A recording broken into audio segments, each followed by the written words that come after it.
What's up, guys? We're back. I got another unboxing for you guys today. I got the lighting situation fixed from last video, so hopefully this is a little bit better for you guys. I bought a ring light, so hopefully this looks a little bit better. Yeah, we're gonna get right into this. I'm sorry if it's a little bit wobbly. I'm recording on a table that's not very sturdy, but yeah, let's get right into it.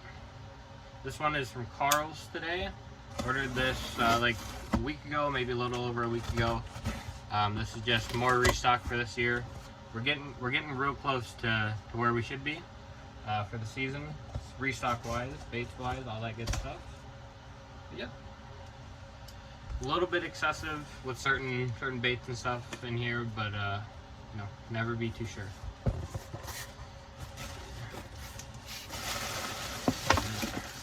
Give you guys the first look in there. There we go. I'm just gonna set this off to the side and just start grabbing stuff so you guys can see. Let's see, so it looks like it's pretty well organized in here for the most part. So I should be able to kind of keep this organized for you guys so we're not jumping back and forth to different baits. Start off with jigs, and then we'll go to hard baits and stuff, and then soft plastics. I think that works. So starting off, see if I can get all these kind of organized for you guys.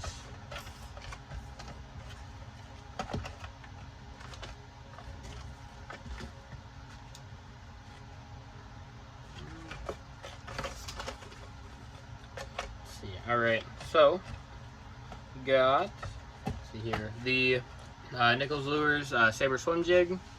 These are the swim jigs I mainly use. Every once in a while I'll switch up to certain ones if I can't find these. Sometimes these go out of stock. But these are definitely my favorite ones for sure. I got a big beefy hook on these guys. Popping out of the package real quick. Maybe. And then they do come with a toothpick. The interesting thing is on the bait keeper right there, there's a little hole there. That's actually for the toothpick to go through to hold your bait on a little bit better. Granted, if your tail gets nipped off, you're kind of screwed anyways. But yeah, and then look at the hook on that guy. I believe it's like a 5/0 like heavy wire hook that they use on these. But a great swim jig. Never had a hook bend out on me. Never had a problem with them. I got 3 black and blue and 3/8 ounce. Got 2 of the bombshell shad in 3/8 ounce. That's gonna be that color right there. And then we got two white in the 3/8 ounce right there.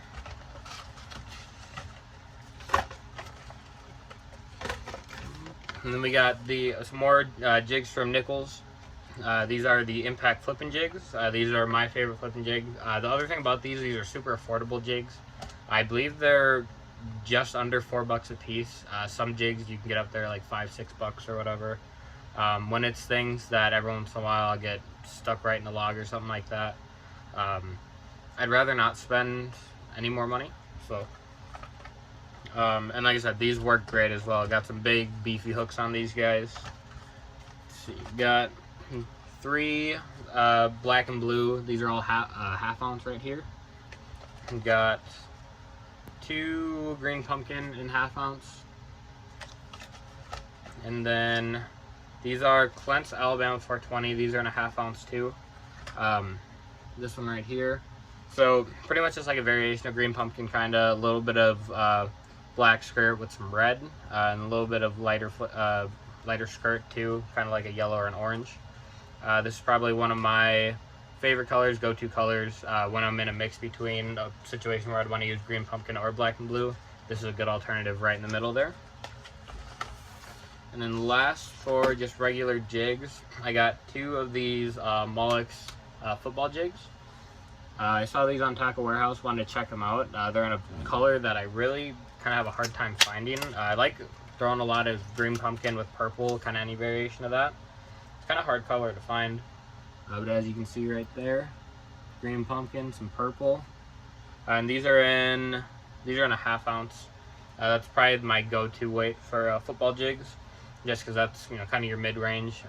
I'll buy some 3/8 and some 3/4 sometimes, depending on what I'm planning to fish. But for the most part, these will get you through about anything. Not a super thick weed guard on those, which is fine if you're, you know, fishing a little bit deeper and stuff. So getting a good hook set in there is really important.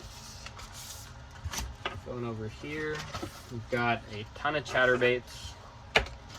Some of the new chatterbait mini maxes, some jackhammers.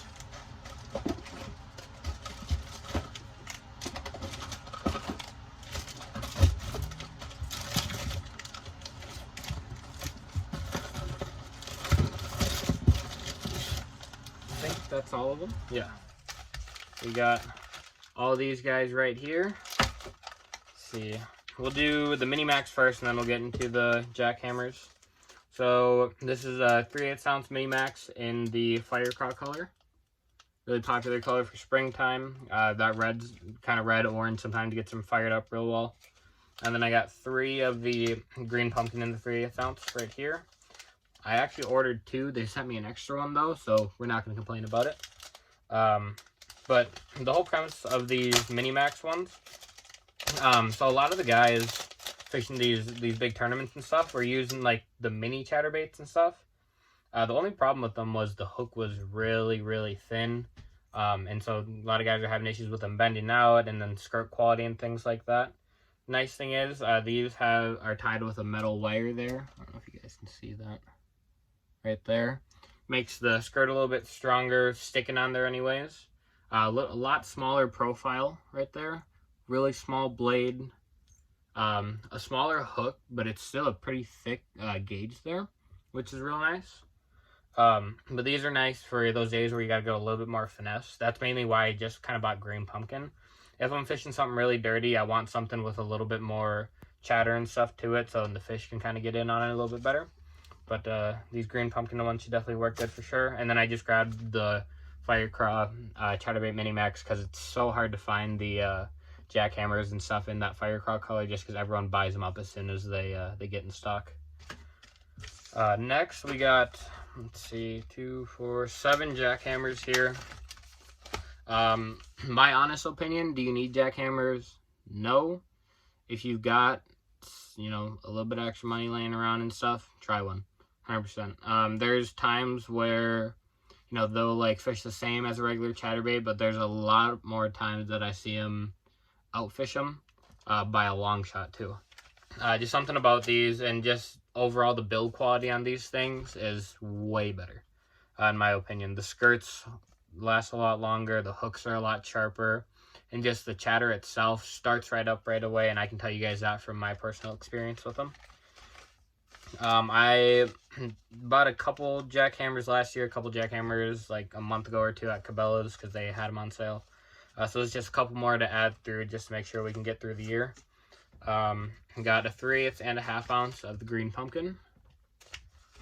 Got a 3/8 and a half ounce of the black and blue. Got a 3/8 and a half ounce of, what is this color called? Bee Height Delight. This color I've kind of been waiting to pick up. It's like a green pumpkin, chartreuse shad. Kind of sounds like a weird combination. But it's probably like, I'm thinking it's going to be a good all-around color just for if I'm fishing somewhere where they're eating a couple different types of bait fish and stuff. I think they'll eat this real well. And then probably one of my favorite cleaner water colors, Spot Remover right there. A little bit translucent on there, just a little bit of chartreuse in there, and then a little bit of black. One of my favorite cleaner water colors. That's going to be all for the chatterbaits and stuff. Let's see. So spinnerbaits, picked up 2 of these Nichols pulsator spinnerbaits. I like a lot of the stuff from Nichols, and these spinnerbaits are something I've been kind of waiting to try. Especially this black and blue. Black and blue is kind of an odd color to find in a spinnerbait. But fishing some real dirty water and stuff, real muddy water, especially, you know, hitting the river and stuff like that, I think this will be a killer. I've watched a couple videos and stuff on guys reviewing these before I bought them. And they seem to hold up real well. Let's see. So, seems like pretty strong. And like I said, they got those black and blue painted blades, which with the flake in there and stuff should still give off a little bit of what do you call that? Sparkle, shine, something. But yeah, looks pretty good to me. And once again, all of their stuff comes with some pretty good hooks on them. Pretty thick hook right there and stuff. So hopefully shouldn't have any problems actually hooking the fish with them if I can get them to bite. Let's see. Next up, got some terminal tackle.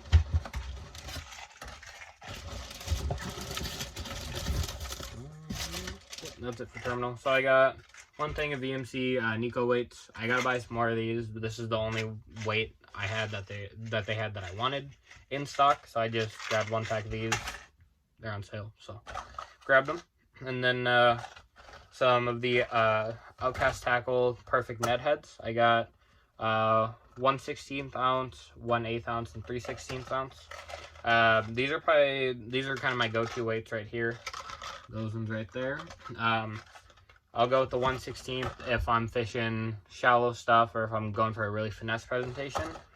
That 1/8 ounce is probably my favorite all around. And then the 3/16 if I'm fishing a little bit deeper, if I want the bait to get down there more, if I want to be able to move it a lot more, but just kind of stick to the bottom, go with that one. And then, we'll do these real quick. I got some of the Goonswad Mondo Optics. I had a pair of these I bought a year or two ago. I lost them one day when I was fishing. I set them down somewhere and I couldn't remember where I left them. I tried to go find them, couldn't find them. They could be in the water somewhere for all I know. But just a cheap pair of polarized glasses. I'm too good at losing them, so I really can't afford coasters. If I did, I'd be down a couple $100 already. So just buying these cheaper ones and stuff is kind of the way to go. They work just fine. And then the other thing is too, so these, like the actual side parts of them can bend out. So if you ever, get them stuck on your head or something like that, it's not going to break them right off, which is nice. I've had a couple pairs do that to me, and kind of sucks because then you're sitting there with one piece on there and you kind of look dumb. And then of course they come with a nice little carrying case and stuff, so you don't get them all scratched up, even though I probably will. We got, let's see, these are the only hard baits I bought. Didn't really plan on stocking up on too many hard baits. But I saw these jerk baits and I figured I'd grab a couple just because they're at a good price, and from the reviews and stuff on the website, seem to work pretty good. These are the Janko Fishing Pursues 110, I think that's how you say it. So they're supposed to be a suspending jerk bait. They're a 1/2 ounce and then 110 millimeters long. So kind of your average size jerk bait. I got, what color is this? Purple Passion. I think that's going to be a killer on some smallie lakes right there. We got, I think this is Pro Blue. Yep, Pro Blue right there. Classic jerkbait color. And then I also have, what is this? Something green. That one right there, kind of like an emerald. Looks pretty good though. And these were super cheap. They're like $7 a piece, I think. They look good though. And then sounds like they got, well, I can see them right here. It looks like they got 2 big knockers in them. So that should help with casting them and stuff too, getting those to slide to the back when you're throwing. And then should hopefully be able to cast a little bit farther. And then finally, soft plastics. A lot of repeats in here. And then a couple things that I haven't bought for a couple years, but I kind of decided to buy some because who knows, Back in the day, some of this stuff used to catch me a lot of fish, and we'll get to that here in a minute. We'll start off with these Speed Craws. Got 6 packs here, 3 green pumpkin and 3 black and blue here. If you guys have never seen a Speed Craw, these are probably one of my favorite, just smaller craw trailers, especially throwing them on, something like the Mini Max. I'll even throw them on the Jackhammer, things like that, or even on a swim jig. That right there, those little claws do some work. Like I said, they're coming a 12-pack. They're pretty cheap. I think retail they're like $4 something a pack. So not too bad in today's plastic market. Yeah, I always like to stock up on these because it's a really versatile bait. Or you can just go, straight Texas rig if you want to. Throw them on the back of a football jig. Really, whatever you need to do with a craw, you can do with these. Like I said, I got black and blue as well. Or this is blueberry. And then, if you guys watched the last video, you've seen I bought some of these in the last one. These are just some other colors I wanted to pick up. These are the X Zone Lures Net Zone. We got see if I can get these sorted out. 3 packs of green pumpkin purple. That color right there. Really good all-around color right there. If you guys can see the purple flake in those. There we go. 3 packs of those. And then 3 packs of watermelon red flake. Once again, a good all-around color, especially when fishing a little bit clearer water. And then, let's see. We got a couple packs of Exo Slims. Especially for the price that I picked them up from at Karl's. Super cheap compared to anything like High-Techs or even Rage Swimmers and stuff at the time. They're not the most durable. None of the good name paddle tails really are. So you kind of just gotta work with what you can get. These are all 4-inch. I got 2 packs of the green pumpkin there, and then 2 packs of pearl flash. So it's gonna be like a white with a little bit of a like a translucent belly on there. And then we got another repeat from the last video, just in a different color. Oh, I think I figured out why they put them in the bag. They're leaking a little bit. That's right. I got green pumpkin purple and gold. Good color. I think that's pretty good color if you're fishing, you know, smallmouth and stuff like that. Anything green pumpkin purple, even throwing in a little gold flake in there, definitely gets their attention pretty well. And then last but not least, that's another bag of leaky plastics. Oh well. Got some Biospawn Exo Sticks. Normally these are like $6 a pack if you buy them retail. Honestly, at that price, but I don't think I paid too much for them. Let me check this real quick. Let's see. It ain't even gonna tell me. I paid a lot less than that. I think I paid maybe $3 a pack or something like that. So as you can see there, it's just kind of like your regular stick bait. These I really like for Nico rigging and stuff. I think they work really well. And then just as, you know, a cheaper alternative to Gary Yamamoto Senkos. If I'm just pre-fishing, fishing for fun or whatever, these work just fine. These still got a pretty good salt content in them. So, you know, they still work well. They don't float at least. And then, like I said, 3 packs of green pumpkin, 3 packs of black and blue. This one's really leaking. I don't know if you guys can see that on my fingers. Like that. But that's alright. It's not too big of a deal. At least they threw it in a bag when they shipped it. But yeah. And yeah, that's good. But yeah, so that's it for the unboxing. Quite a bit of stuff in here. I think it was like $350 or whatever. You know, not saying whatever as it's like, oh, just like a careless amount. This is just, you know, this is what I like to spend my money on. A lot of people ask me, you know, oh, why are you spending so much on this and this? Well, you know, if you look at what other people are spending on things like hobbies and things like that, this is kind of where mine goes to. Call me crazy, but it is what it is. But yeah, thank you guys for watching. Hopefully should be having an actual fishing video for you guys coming real soon. The plan is for me and a couple of my buddies tomorrow to go hit up a lake. And hopefully there's no ice on it. I think it should be, the ice should be off by now. We've had some good weather, some bad weather, some good weather, and some bad. The last couple of days have been in like the high 40s. So I'm hoping it should be all right. Key players tomorrow hopefully be, you know, the Minimax jackhammers. What else? The jerk baits. Probably going to try all those out tomorrow. And hopefully we get some luck. But yeah, thanks guys for watching. We'll see you next time.